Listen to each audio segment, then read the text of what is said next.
Dear students, अगर हम सम number 5 को देखें तो ये एक बड़ा ट्रिकी सा क्वेश्चन है, क्योंकि इसमें फर्स्ट और सेकंड टर्म जो है वो नहीं लिखी हुई। ठीक है, लेकिन आप लोगों ने बिल्कुल भी घबराना नहीं है। जो टर्म्स हमारे पास मौजूद हैं, चाहे वो 2 हों चाहे वो 3 हों, अगर वो एक साथ लिखी हुई हैं तो जो एक साथ लिखी होंगी ना, हमें उन्हीं टर्म्स से पता चलेगा कि नेक्स्ट आगे कौन सी टर्म आएगी या उससे पहले कौन सी टर्म आएगी। अगर हम यहाँ पे देखें तो 243 लिखा हुआ है और साथ 81 लिखा हुआ है और साथ 27 लिखा हुआ है। अगर हम अपने माइंड में कैलकुलेशन करने की कोशिश करें प्लस और माइनस को लेके, तो 243 में हम कुछ भी प्लस करें तो 81 एंड देन उसमें कुछ प्लस करें तो 27, तो ऐसा पॉसिबल नहीं है। ठीक है, और अगर 243 में से हम माइनस करें कुछ भी और 81 आ जाए, देन सेम डिजिट हम माइनस करें तो वो कभी भी 27 नहीं आएगा। विच मीन्स के यहाँ पे ना तो माइनस का कॉन्सेप्ट यूज़ होगा ना यहाँ पे प्लस का कॉन्सेप्ट यूज़ होगा। अब जो रिमेनिंग दो कॉन्सेप्ट रह गए हैं, एक मल्टीप्लिकेशन और एक डिवीजन, तो डेफिनेटली उन दोनों में से एक मेथड यहाँ पे यूज़ होगा। अगर हम रफक में यहाँ पे कुछ रफक मैंने किया हुआ है, अगर 243 को अगर मैं 81 पे डिवाइड कर रहा हूँ तो मेरे पास आंसर क्या आ रहा है 3। ठीक है, 81 को मैंने 3 के साथ मल्टीप्लाई किया है तो क्या आया 243। तो 243 को अगर हम 81 से मल्टीप्लाई कर रहे हैं तो हमारे पास आंसर आ रहा है 3। ठीक है, अच्छा सेम एज इट इज़ अगर 81 को 27 के साथ मैं अगर डिवाइड करूं, 81 को अगर मैं 27 के साथ डिवाइड करूं तो मेरे पास आंसर क्या आ रहा है 3। ठीक है, और अगर मैं इसी 81 को अगर मैं 3 के साथ डिवाइड करूं तो मेरे पास आंसर क्या आ रहा है 27। विच मीन्स के जो 3 डिजिट है, जो 3 नंबर है, उसका बहुत ही वाइटल रोल है इस क्वेश्चन में। तो हमारा यहाँ पे सीक्वेंस जो है वो किस तरह से बन रहा है, किसकी मदद से बन रहा है, 3 की मदद से बन रहा है। अगर हम 243 को 3 पे डिवाइड करें तो 81 आ रहा है। 81 को अगर हम 3 पे डिवाइड करें तो 27 आ रहा है। अगर हम 27 को 3 पे डिवाइड करेंगे तो 3 multiply by 9 is 27, which means के यहाँ पे नेक्स्ट डिजिट क्या हमारे पास आ जाएगा 9। ठीक है, और अगर हम 9 को 3 पे डिवाइड करेंगे तो डेफिनेटली 3 आ जाएगा, और अगर हम 3 को 3 पे डिवाइड करेंगे तो यहाँ पे हमारे पास क्या आ जाएगा 1।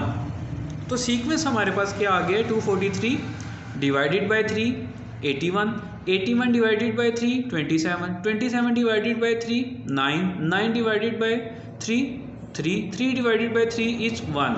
अब यहाँ पे फर्स्ट और सेकंड पे दो टर्म्स लिखी हुई हैं जो कि हमारे पास मौजूद नहीं है। ठीक है, अगर हम इसी सीक्वेंस को अगर रिवर्स करके देखें, रिवर्स की शेप में देखें, तो 1 के साथ हम क्या मल्टीप्लाई करें तो हमारे पास 3 आएगा, डेफिनेटली 3 मल्टीप्लाई करेंगे। अब 3 के साथ हम क्या मल्टीप्लाई करें तो 9 आएगा, डेफिनेटली 3। और 9 के साथ हम क्या मल्टीप्लाई करें तो 27 आएगा, डेफिनेटली 3 को मल्टीप्लाई करेंगे। तो विच मीन्स के 1 के साथ हम मल्टीप्लाई कर रहे हैं 3 को, देन 3 के साथ मल्टीप्लाई कर रहे हैं अगेन 3 को, देन यहाँ पे फिर से मल्टीप्लाई कर रहे हैं 3 से, देन अगेन यहाँ भी मल्टीप्लाई हो रहा है 3, और इसके बाद यहाँ भी मल्टीप्लाई हो रहा है 3। विच मीन्स एक सीक्वेंस जो है, अगर बैकवर्ड सीक्वेंस जो चल रहा है वो 3 से मल्टीप्लाई होके चल रहा है। ठीक है, जो आगे वाला जो फॉरवर्ड जो था सीक्वेंस वो किस तरह से आ रहा था 3 से हम डिवाइड कर रहे थे, लेकिन जो बैकवर्ड जो यहाँ पे सीक्वेंस है वो किस तरह से आ रहा है 3 से मल्टीप्लाई करके आ रहा है। तो डेफिनेटली 243 के बाद जो वैल्यू आएगी, इससे जो प्रीवियस वैल्यू होगी वो भी कैसे आएगी 3 से मल्टीप्लाई करके आएगी। तो अगर हम रफ वर्क में 243 को अगर हम 3 के साथ मल्टीप्लाई करें तो 3 3 द 9, 3 4 द 12, 1 कैरी, 3 2 द 6 और 1 7। तो हमारे पास यहाँ पे क्या डिजिट आ जाएगा 729। अब इससे जो प्रीवियस डिजिट होगा वो भी डेफिनेटली जो सीक्वेंस यहाँ से चलता आ रहा है। ठीक है, क्वेश्चन भी यही था ना कि हमने सीक्वेंस को भी फाइंड आउट करना है। तो सीक्वेंस क्या अब चल रहा है, बैकवर्ड सीक्वेंस क्या चल रहा है, मल्टीप्लाई बाई 3 होता चला जा रहा है।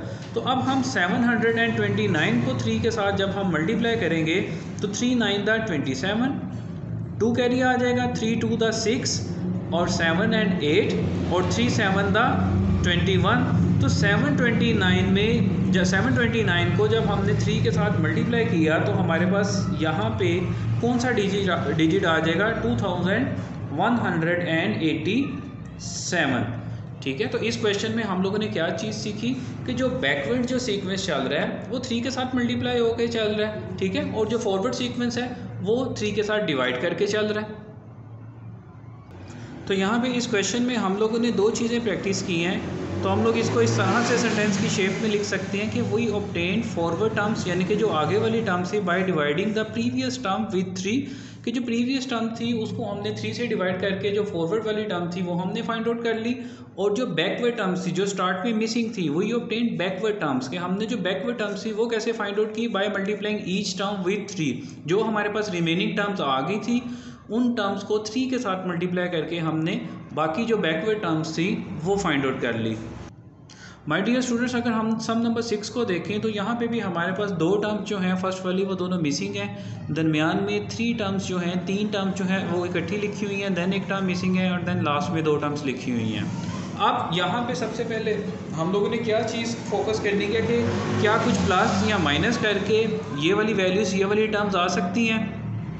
तो अगर हम देखें तो सीक्वेंस जो है वो आगे की तरफ जा रहा है, ठीक है। 11 के बाद ग्रेटर वैल्यू है 17, 17 के बाद ग्रेटर वैल्यू है 24, और जो एंड हो रहा है सेकंड लास्ट वो 41 है, और 41 के बाद भी जो वैल्यू आ रही है वो 41 से ग्रेटर है, जिसका मतलब ये है कि ये सीक्वेंस जो है ये एक्सीड करता जा रहा है, बढ़ता जा रहा है, ठीक है। सबसे पहला स्टेप हम लोगों ने हमारे माइंड में ये चीज़ आ गई कि भाई ये जो सीक्वेंस है ना इसने कम नहीं होना, माइनस नहीं होना, इसने प्लस होना है। अब हम प्लस किस तरह से होगा, क्या चीज़ इसमें प्लस होगी वो हमें किस तरह से पता चलेगी, वो हमें पता चलेगी ये जो पहली 2 टर्म्स लिखी होंगी कि 11 में अगर हम क्या प्लस करें तो 17 आएगा। तो डेफिनेटली अगर हम 11 में 6 प्लस करेंगे, क्योंकि 11 12 13 14 15 16 एंड 17, तो 11 में अगर हम 6 प्लस करेंगे तो हमारे पास क्या आ जाएगा 17, ठीक है। अब 17 में हम क्या प्लस करें तो हमारे पास 24 आएगा, ठीक है। तो 17 में क्या प्लस करें हम 18 19 20 21 22 23 24, विच मीन्स कि अगर हम 7 प्लस करें 17 में अगर हम 7 प्लस करें तो हमारे पास क्या वैल्यू आ जाएगी 24। अब ये जो दरमियान में 3 टर्म्स लिखी हुई थी यहाँ से हमें इजीली फाइंड आउट हो गया कि क्या सीक्वेंस चल रहा है, +6 देन +7, तो डेफिनेटली जो नेक्स्ट सीक्वेंस होगा वो +8 होगा, फिर +9 होगा, फिर +10 होगा, ठीक है। अब +7 है यहाँ पे, तो डेफिनेटली यहाँ पे जो नेक्स्ट वैल्यू होगी वो किस तरह से आएगी, +8 के साथ आएगी, क्योंकि उसके बाद जो नेक्स्ट वैल्यू है वो +9 के साथ होगी, और उसके बाद जो नेक्स्ट वैल्यू होगी वो +10 के साथ होगी। अब अगर हम 24 में 8 प्लस करते हैं तो हमारे पास क्या आ जाएगा 32। अब हम इसे क्रॉस चेक करके देखते हैं, अगर हम 32 में 9 प्लस करेंगे तो हमारे पास आ जाएगा 41, 41 में अगर हम 10 प्लस करेंगे तो हमारे पास क्या आ जाएगा 51, ठीक है। जो यहाँ पे एक वैल्यू मिस थी, सेकंड लास्ट वैल्यू से पहले जो वैल्यू मिस थी 32, वो हम लोगों ने फाइंड आउट कर ली। वो किस तरह से फाइंड आउट कर ली, एक सीक्वेंस आ रहा है, ठीक है। +6 हो रहा है, फिर +7 हो रहा है, फिर +8 हो रहा है, फिर +9 हो रहा है, फिर +10 हो रहा है, ठीक है। अगर हम इसको दूसरे सिनेरियो में देखें, ठीक है, अगर हम इसको डिसेंडिंग ऑर्डर में देखें, ठीक है, तो हम देखें तो एक एक वैल्यू माइनस हो रही है, ठीक है। सबसे पहले 10 है, एक डिसेंडिंग ऑर्डर में लिखा हुआ है, 10 के बाद क्या है 9, 9 के बाद क्या है 8, 8 के बाद क्या है 7, 7 के बाद क्या है 6, तो डेफिनेटली यहाँ पे लास्ट में जो वैल्यूज़ हैं वो डिक्रीज़ होती जा रही है। अब आपने यहाँ पे मेन जिस चीज़ का ख्याल रखना है, तो आपने ऐसा नहीं करना कि आपने यहाँ पे +5 लिख देना है और यहाँ पे जो है वो +4 लिख देना है और 11 में +5 कर देना है, और डेफिनेटली आप बैकवर्ड चल रहे हैं। अगर आप 11 में +5 करेंगे तो वो 16 आएगा, ठीक है, लेकिन ये सीक्वेंस जो है वो आहिस्ता आहिस्ता कम हो रहा है। देखें ना 51, 41, 32, 24, 17, 11, तो डेफिनेटली यहाँ पे जो वैल्यू होगी वो 11 से लेस देन ही होगी, कभी भी 11 से ग्रेटर देन वो नहीं हो सकती। तो सीक्वेंस जो चल रहा था 10, 9, 8, 7, 6 यहाँ तक ओके हो गया। अब यहाँ पे 2 टर्म्स हमारे पास मिस है, ठीक है। अब +6 से पहले, 6 से पहले क्या आएगा 5, तो डेफिनेटली यहाँ पे 11 में से अगर हम 5 को माइनस करेंगे, 5 को हम प्लस नहीं करेंगे, 5 को माइनस करेंगे, तो 11 में से अगर हम यहाँ पे 5 को माइनस करेंगे तो हमारे पास यहाँ पे क्या आ जाएगा 6। अब -5 के बाद यहाँ पे जो टर्म होगी वो डेफिनेटली इससे और कम होगी, तो यहाँ पे क्या आ जाएगा -4 आ जाएगा। तो 6 में से अगर हम 4 को माइनस करेंगे तो यहाँ पे 2 आ जाएगा, लेकिन अगर हम अब इसको फॉरवर्ड लेके चलें, अगर हम इसको मीन्स के अगर हम, मैं आपको पेंसिल के साथ यहाँ पे करके दिखा देता हूँ इसका जो दूसरा मैकेनिज़्म है कि अगर हम यहाँ से 2 से आगे 6 को लेके चलें तो देन हम यहाँ पे लिख सकते हैं +4, ठीक है। और इसको अगर हम आगे फर्दर लेके चलें देन हम यहाँ पे लिख सकते हैं +5 और आगे +6 +7 +8 9 और 10, इस तरह से ये सीक्वेंस चल रहा है, ठीक है। तो आप लोगों ने इस कॉन्सेप्ट को समझना है कि अगर तो हम इस तरह से चलेंगे, इस तरह से मैं इसलिए इस क्वेश्चन को लेके नहीं चला क्योंकि मेरे पास ये फर्स्ट और सेकंड टर्म नहीं थी, इसलिए मैंने यहाँ पे +4 और +5 नहीं लिखे। अगर मैं यहाँ पे +5 और यहाँ पे +4 लिखता तो डेफिनेटली यहाँ पे कभी भी 6 और 2 नहीं आना था, ठीक है। लेकिन आप लोगों को समझाने के लिए मैं यहाँ पे लिख रहा हूँ कि अगर हम पहली टर्म में एक सीक्वेंस से लेके चलेंगे इस तरह से फॉरवर्ड पोजीशन में, देन +4 +5 +6 +7 आएगा।